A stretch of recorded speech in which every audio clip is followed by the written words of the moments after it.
дар мавҷ барномаи иттилоотии хабар.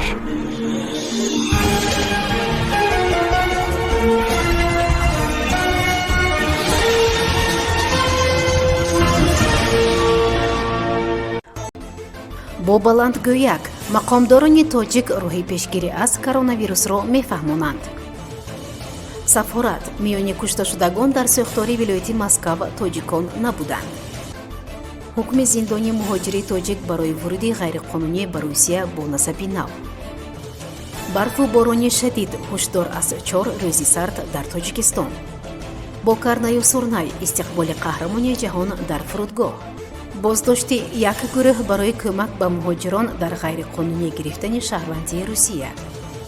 авҷи беморӣ дар Тошканд ва омодагӣ дармонгоҳҳо барои қабули беморони зиёд.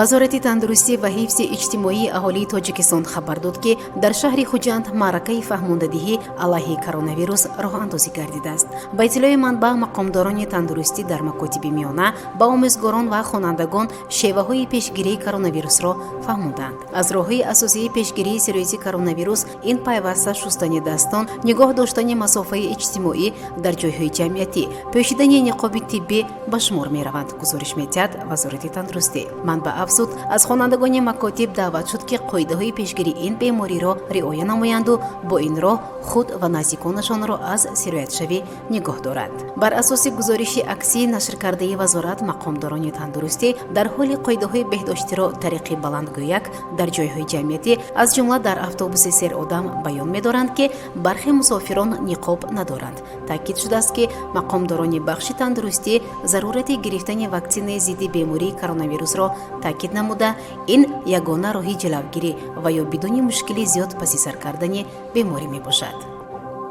дар сӯхтори ноҳияи Солнечногорски вилояти Москав ягон тоҷикистони фавт ва ё осеб надидааст. дар ин бора сафорати Тоҷикистон дар Русия дар саҳифаи фейсбуки худ навиштааст. маълумоти мазкурро Кумитаи тафтишоти Федератсияи Русия низ тасдиқ кардааст. маълум гардид, ки 2 нафар аз кушташудагон ва маҷрӯҳони ин сӯхтор шаҳрвандони Ӯзбекистон буданд. қаблан бисёре аз расонаҳо хабар доданд, ки дар яке аз сохтмонҳои ноҳияи Солнечногорск сӯхтори шадид сурат гирифт ва 2 шаҳрванди Тоҷикистон қурбони ин ҳодисаи нохуш гаштааст. ёдовар мешавем, ки санаи 12 ноябр дар ноҳияи Залерински вилояти Иркутск 2 муҳоҷири тоҷик бар асари сӯхтор ба ҳалокат расида, 4 нафари дигар захмӣ шуда буд. онҳо дар сарои зиндагӣ ва дар сохтмон кор мекарданд. хабаргузории ТАСС навишта буд, ки миёни гурӯҳе аз сохтмончиён ва сокинони маҳаллӣ муноқиша рух додааст, ки баъдан ба задухӯрд печидааст. таъкид шудааст, ки аз рӯи ин ҳодиса бар асоси моддаи 105 кодекси ҷиноии Русия, яъне одамкушӣ, парванда оғоз гардидааст.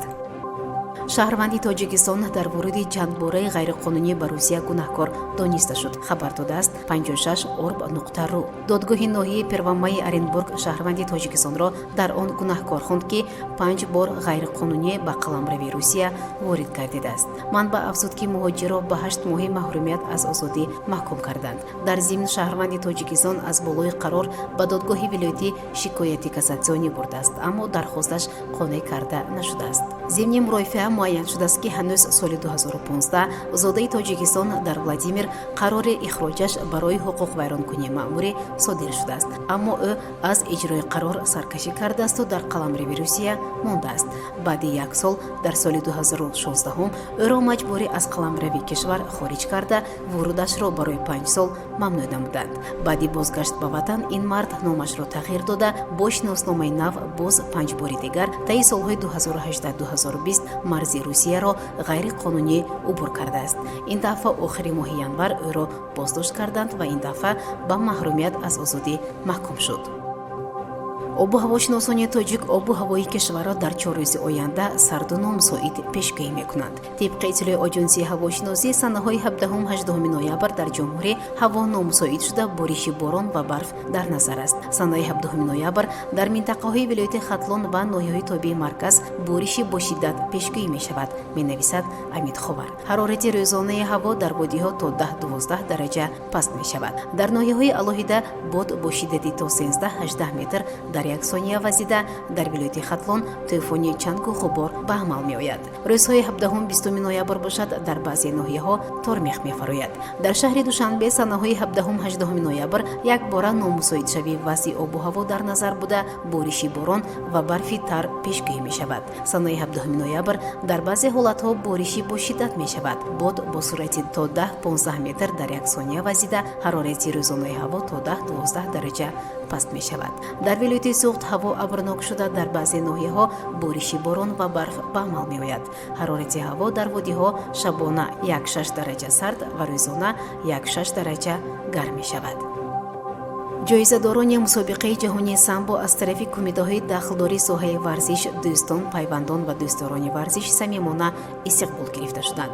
ёдовар мешавем, ки дар чемпионати самбои ҷаҳон дар шаҳри Тошканд Тоҷикистонро 12 нафар варзишгар намояндагӣ карданд. варзишгарони тоҷик тавонистанд соҳиби 3 медал, 1 тилло, 1 нуқра ва 1 биринҷӣ гарданд. ин варзишгарони тоҷик Акмалиддин Каримов барандаи 4 медали нуқраи мусобиқоти ҷаҳонии самбо, паҳлавони дигар собиқ чемпиони самбои ҷаҳон Хушқадам Хусравов ва дигаре Табризшоҳ Парпишоев, ки рақибони худро шикаст дода ба даври навбатӣ баромада соҳиби медал шуданд.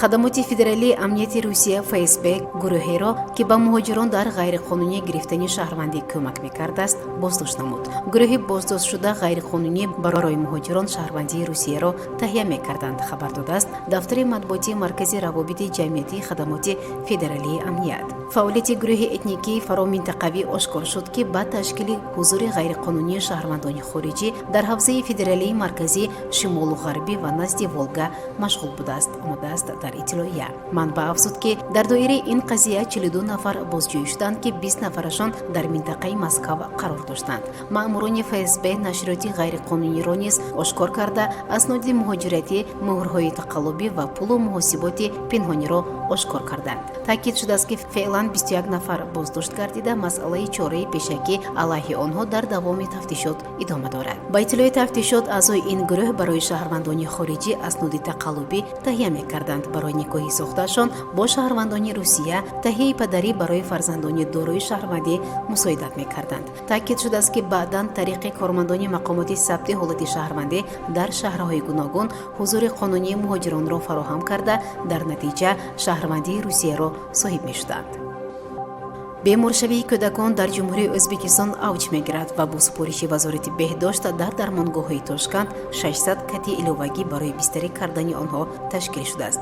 бинобар хабари Спутник Ӯзбекистон чанде пеш вазири тандурустӣ Беҳзод Мусоев аз дармонгоҳҳо боздид намуда, ба далели авҷ гирифтани беморӣ миёни кӯдакон фавран чунин супориш додааст. гуфта мешавад, дар ҷумҳурии Ӯзбекистон алҳол мавсими афзоиши гирифторӣ ба бемориҳои шадиди роҳи нафас дар байни кӯдакон ва баландтарин нишондиҳанда аз ин беморӣ дар шаҳри Тошканд мушоҳида мешавад, ки боиси сарбурии зиёди беморхонаҳои кӯдакона гаштааст.